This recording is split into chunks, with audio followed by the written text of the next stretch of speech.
Noong 2018 ay isang panaghoy ng isang nag-aalalang ina ang dininig ng langit. Sa loob kasi ng halos 5 araw na paghahanap sa nawawalang anak, ay bumuhos ang malakas na ulan sa Bulacan na siyang naging dahilan sa paglutang ng isang katawan nang wala ng buhay na dalaga. Ang biktima ay nasa kalunos-lunos na kalagayan at bakas sa mura nitong katawan ang hirap at sakit na pinagdaanan sa mga walang pusong gumawa noon sa kanya. Samahan niyo po akong balikan ang kaso ng pagkamatay ng 15 anyos pa lamang na dalagita na si Angelica Kalimlim. Bago ko po simulan ang ating story, sa mga bago po sa channel ko, please hit the subscribe button at pakipindot na rin po ang notification bell para ma-notify kayo pag may bago tayong upload na videos. August 12, 2018 ay magdamag na bumuhos ang malakas na ulan na siyang naging dahilan sa pagtaas ng tubig sa mga kanal at ilog sa Bulacan. Umaga ng August 13, 2018 ay nagkagulo ang mga residente ng Barangay Dampol 1 sa Pulilan, Bulacan dahil sa katawan ng di pa nakikilalang biktima ang lumutang sa isang ilog doon. Nang magtungo ang mga membro ng Pulilan Police at Crime Investigator, ay nakilala ang biktima na ang 15 anyos na dalagitang si Angelica Kalimlim o Angels na residente din ng lugar. Ayon sa ina, ay huli nilang nakitang buhay si Angel noong August 7, 2018. Nagpaalam umano ito sa kanya na may bibilhin lamang sa tindahan. Hindi niya umano ito pinayagan dahil sa gabi na at madilim na sa labas. Subalit may katigasan ng ulo ang anak at umalis pa rin ito. Lumalim na ang gabi hanggang sa nakatulog na siya at magising kinaumagahan ay hindi na umuwi ang anak na si Angel. Sa pag-aalala ay sinimulan niya itong hanapin. Nagtanong-tanong siya sa mga kakilala at mga kaibigan nito. Subalit wala sa kanila ang nakakaalam kung nasaan ito. Hanggang sa makatanggap na lamang siya ng balita tungkol sa natagpuang katawan. Nang una niya itong makita ay naniwala siya na hindi ito ang nawawalang anak. Subalit nang iahon nito ng mga investigador at tuluyan niyang makita ang mukha ng biktima, ay positibo niyang kinilala na ito na nga ang nawawala niyang anak na si Angelica.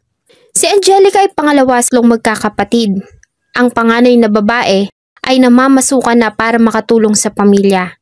Bata pa lang si Angelica ay mulat na ito sa hirap ng kanilang buhay, na siyang naging dahilan kaya naman hindi na rin ito nakapag-aral.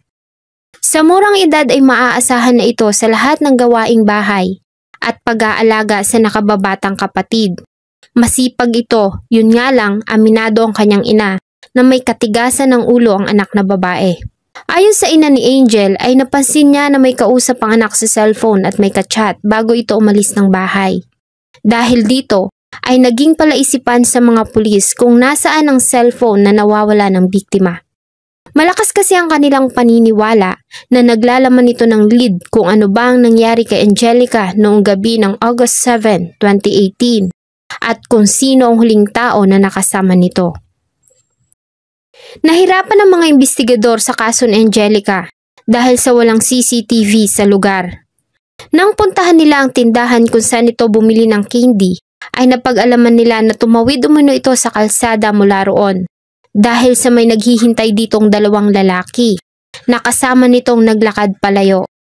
Hindi naman namukhaan ng witness ang mga lalaki dahil sa madilim sa bahagi na iyon ng kalsada. Nagkaroon ng lead ang kapulisan nang lumapit sa kanilang tanggapan ng isang ginang. Dala-dala nito ang isang cellphone na pagmamay-ari umano ni Angel.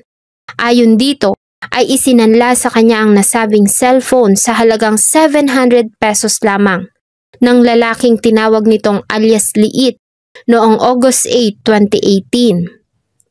Mayroong asset na nagturo sa atin yung cellphone ng biktima na isinanla sa isang tao doon din sa lugar. Pinakita sa kapatid at sa nanay, positively in-identify niya na yun ang cellphone ng kanyang anak. At yung tao naman na pinagsanlaan, sinabi sa atin yung nagsanla. Agad na hinanap ng mga pulis ang person of interest, ang 16 anyos pa lamang na binatilyong si alias Liit, na siyang itinurong nagsangla ng cellphone ng biktima. Nang makita nito ang cellphone, ay agad rin itong umamin sa naging partisipasyon. sa pagkamatay ni Angelica Kalimlim. Ayon sa kanya ay nagiinuman sila ng 22 years old na si Melvin Altobar noong August 7, 2018 ng gabi. Pumunta pa po sa amin yan. Nagaya pa po mag-inom. Tapos po, naka-online yan. Tapos nung nakaraan pa po ako na ayaw minom. Sinama ko po mag-inom po. Inom lang po talaga. Dinala ko po sa may bahay namin. Nag-inom po kami. Kami pong tatlo. Habang lumalalim ang gabi ay naging makulit na si Altobar. At may mga pagkakataon na hinahawakan nito ang dalaga sa masiselan nitong katawan. Nang manlaban nito ay dito na ito sinakal ni Altobar hanggang sa mawalan ito ng malay. Ayon sa kanya ay dito na nila pinagsamantalahan ng biktima at nang matapos ay pinagsasaksak na ito ni Altobar bago nila ito itinapon sa imburnal sa barangay Dampul. Bayan ng Pulilan ay nagkaroon sila ng inuman kung saan humantong na nakaubusan sila ng 2 bote. Nag-attempt na gahasain yung biktima. Nag-resist, naglaban siya at doon na siya sinakal. Hindi pa sila na-satisfied, pinagsasaksak pa nila. Dahil dito ay inaresto ng kapulisan ang itinuro nitong suspect na si Melvin Altobar. Noong una ay tumanggi pa ito, subalit kalaunan ay umamin na din at sinabing dala umano iyon ng pagkalasing.